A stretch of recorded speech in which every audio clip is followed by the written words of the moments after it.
It is Monday, June 7. Welcome to CGN News.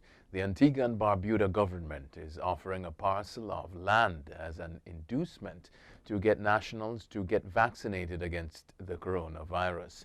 A statement noted that persons must be vaccinated between the period June 7 to June 30 to qualify. This approach is intended to encourage as many adults to quickly vaccinate and to move the country closer towards achieving herd immunity, the statement said. Other incentives to encourage vaccination against the virus, including food, gasoline, and gift vouchers, will continue. Antigua and Barbuda has recorded 1,262 positive cases and 42 deaths linked to the virus since March last year. The Bahamas says it has deported 95 Haitians, including 6 children and 22 women. Officials told the CMC that the Haitians were deported on Thursday to Port-au-Prince. The exercise was undertaken by officers from the Royal Bahamas Defense Force and the Immigration Department. The authorities say the Haitians were flown back to their country on board a Bahamas air charter flight with all COVID-19 protocols strictly enforced. Haitians have on many occasions braved the treacherous seas to arrive in the country on unseaworthy boats. Many of them perished during the voyage. Barbados is preparing to welcome back cruise ships to its shores from Monday, with all passengers on board being fully vaccinated against COVID-19. Tourism Minister Lisa Cummings said the Celebrity Millennium will be making a transit call on Barbados on Monday, 11 local time in the morning. She pointed out that a number of protocols are in place and all passengers are required to have a valid negative PCR test 3 days prior to arrival. The minister also outlined the plans that have been put in place to receive cruise ships and passengers.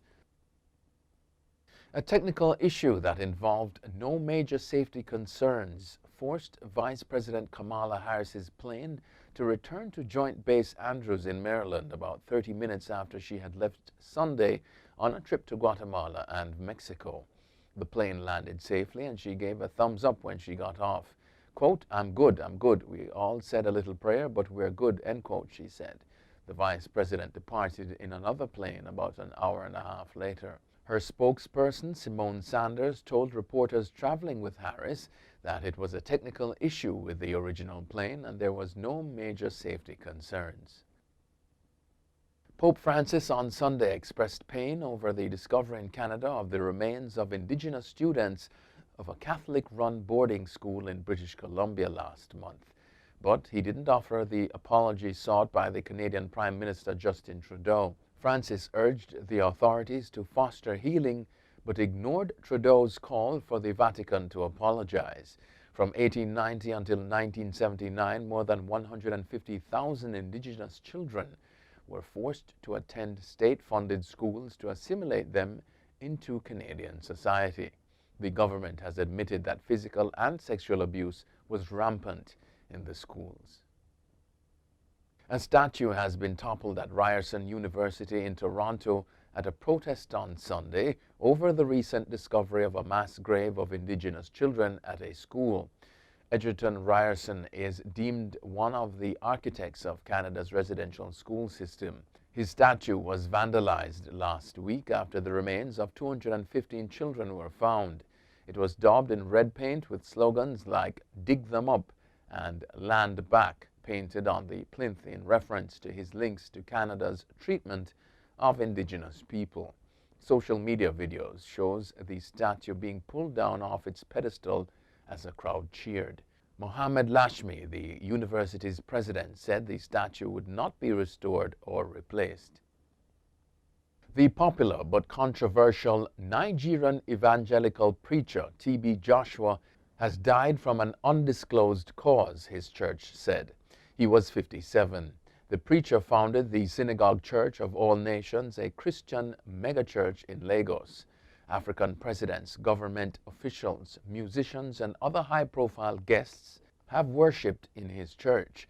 He was also popular in South America, where he had held many religious campaigns. In April, the pastor's YouTube channel, with more than 1.8 million subscribers and 600 million views was shut down over allegations of hate speech against LGBTQ people. Nigeria will prosecute anyone found to have breached the country's ban on Twitter, a government spokesperson told the BBC. The government announced on Friday it was suspending Twitter's operations in the country. Mobile phone networks were ordered to block access, but some users got around the ban. The move comes after Twitter deleted a tweet by President Buhari which referred to Nigeria's civil war 4 decades ago as a veiled threat towards a secessionist movement in the southeast of the country. His government said on Saturday the tweet's removal was disappointing, but was not the only reason for the temporary suspension. The Duke and Duchess of Sussex have announced the birth of their second child, a baby girl.